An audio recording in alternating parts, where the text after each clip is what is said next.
Hey everybody, how you guys doing? Welcome to the Sharky and Shelly show.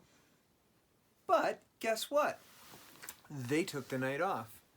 So, looks like we got Big Bear back. How you doing, Big Bear? How you been? How's quarantine? Are you doing okay with everything? Well, I think so. I'm a little bit sleepy, you know what I mean? Sometimes I just feel like I just want to sleep all day. Yeah, I hear ya. Me too. But, we got to get up and we got to work. The weather's been really nice, though. Have you been outside foraging for berries or anything like that? Can you repeat the question, please? I'm not sure what you asked. I wasn't really listening to you. What's your problem, Big Bear? I'm right here. Wake up, dude. It's time to get up.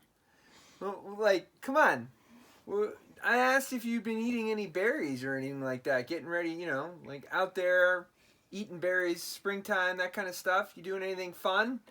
I don't know, getting into dumpsters or anything like that? You know, bears get a bad rap. We do a lot more than just dumpster dive all day long. We hang out, and yes, I've had some berries. Mostly just a lot of leaves and things like that. And a lot of the times, Brady gives me food too. And Mr. Jeff gives me a lot of food. So I don't know. I think the cameraman's trying to talk to you. I know, I can't read lips. I don't know what the cameraman's trying to say. What is the cameraman trying to say? Never mind.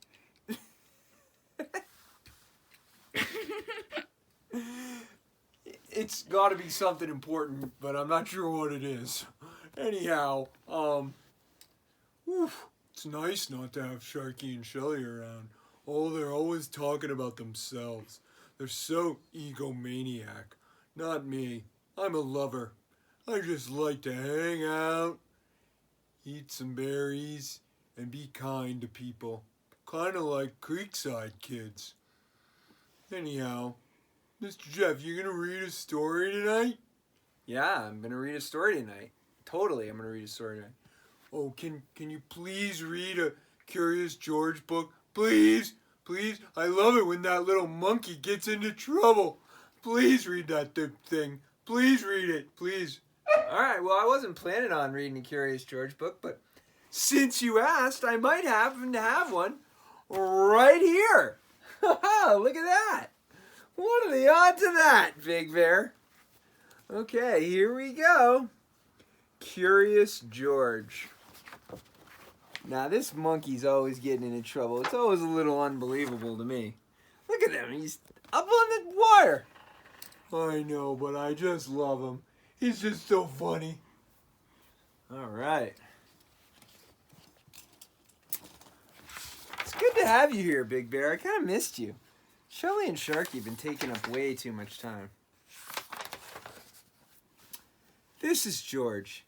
He lived in Africa.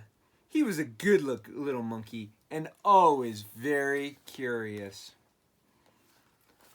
One day, George saw a man. He had on a large yellow straw hat. The man saw George too. What a nice little monkey, he thought. I would like to take him home with me. He put his hat on the ground, and of course, George was curious. He came down from the tree to look at the large yellow hat. Hey, Mr. Jeff, can you tell the kids that it's never okay to take wildlife home with them? I don't want anyone taking any bears home, or monkeys for that matter. Yeah, I can do that. Hey, kids, this is just a story, so if you see a monkey in the nature, you don't take him home. The guy with the yellow hat did, but he's a little bit bizarre to begin with. I mean, he's wearing all yellow and a yellow hat. Is it Spirit Day? Who knows? Okay. The hat covered George's head. He couldn't see. The man picked him up and quickly popped him into a bag. George was caught. The man with the big yellow hat put George into a little boat, and a sailor rowed them both across the water to a big ship. George was so sad, but he was still a little curious. On the deck, he found some seagulls. He wondered how they could fly. He was very curious. Finally, he had to try. It looked easy, but... oh, what happened? First this, and then this. Bam! Into the water that crazy George went. "Where is George?" the sailors looked and looked. At last they saw him struggling in the water and almost tired out. "Man overboard!" the sailors cried as they threw him a belt. George caught it and held on. At last he was safe on board. After that, George was more careful to be a good monkey till at last the long trip was over. George said goodbye to the kind sailors, and he and the man with the yellow hat walked off the ship onto the shore and on into the city to the man's house. After a good meal and a good pipe, George felt very tired. Oh my gosh, this book is not appropriate. He crawled into bed and fell asleep at once. The next morning, the man telephoned the zoo. George watched him. He was fascinated. Then the man went away. George was curious. He wanted to telephone too. 1, 2, 3, 4, 5, 6, 7. What fun! Ding-a-ling-ling! George had telephoned the fire station. The firemen rushed to the telephone. "Hello, hello," they said, but there was no answer. Then they looked for the signal on the big map that showed where the telephone call had come from. They didn't know it was George. Then they thought it was a real fire. "Hurry, hurry!" The firemen jumped on the fire engines and on the hook and ladders. "Ding dong, ding dong! Everyone out of the way! Hurry, hurry, hurry!" The firemen rushed into the house. They opened the door. No fire, only a naughty little monkey. "Oh, catch him, they cried. George tried to run away. He almost did, but he got caught in the telephone wire, and... a thin fireman caught one arm and a fat fireman caught the other. "You fooled the fire department," they said. "We will have to shut you up where you can't do any more harm." They took him away and shut him in prison. George wanted to get out. He climbed up to the window and to try the bars. Just then the watchman came in. He got on the wooden bed to catch George, but he was too big and heavy. The bed tipped up, the watchman fell over, and quick as lightning, George ran out through the open door.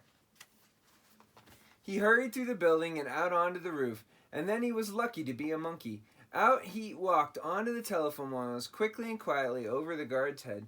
George walked away. He was free. Down in the street, outside the prison wall, stood a balloon man. A little girl bought a balloon for her brother. George watched. He was curious again. He felt the must have a bright red balloon. He reached over and tried to help himself. But instead of one balloon, the whole bunch broke loose. In an instant, the wind whisked them all away, and with them went George, holding tight with both hands. Up, up he sailed, higher and higher. The houses looked like toy houses, and the people like dolls. George was frightened. He held on very tight. At first, the wind blew in great gusts. Then it quieted. Finally, it stopped blowing altogether. George was very tired. Down, down he went, bump, onto the top of a traffic light. Everyone was surprised. The traffic got all mixed up. George didn't know what to do. And then he heard someone call, "George!" He looked down and saw his friend, the man with the big yellow hat. George was very happy. The man was happy too. George slid down the post, and the man with the big yellow hat put him under his arm. Then he paid the balloon man for all the balloons, and then George and the man climbed into the car, and at last away they went. To the zoo. What a nice place for George to live. The end. Well, that is a pretty crazy book there, huh, Big Bear? Oh, I love that Curious George. He's always getting into so much trouble. I like to get into trouble too. Not just dumpsters, Mr. Jeff. I like doing funny stuff. I'm a tree climber, and I like hanging out and all sorts of stuff. Anyhow, it was really nice to see the Creekside kids. Hi, everybody. I heard you guys are doing really good. It's a little nice now that the weather's done. Try to get that work done early and get outside. All right. Have a great night, everybody. You want to say anything, Mr. Jeff? Sure, I'll say something. Hi, everybody. We're down to a couple nights a week on Stories with Mr. Jeff. Not a lot of people are watching, so tell your friends so that we can keep doing these things. We're dying over here. Dying! Anyhow, I miss you guys. I've been to school a bunch this week. Campus is looking good, but it's not any fun without you kids there. So hopefully we'll be back in the fall, and I'm going to get to see all of you. Miss you. Talk to you soon. Bye.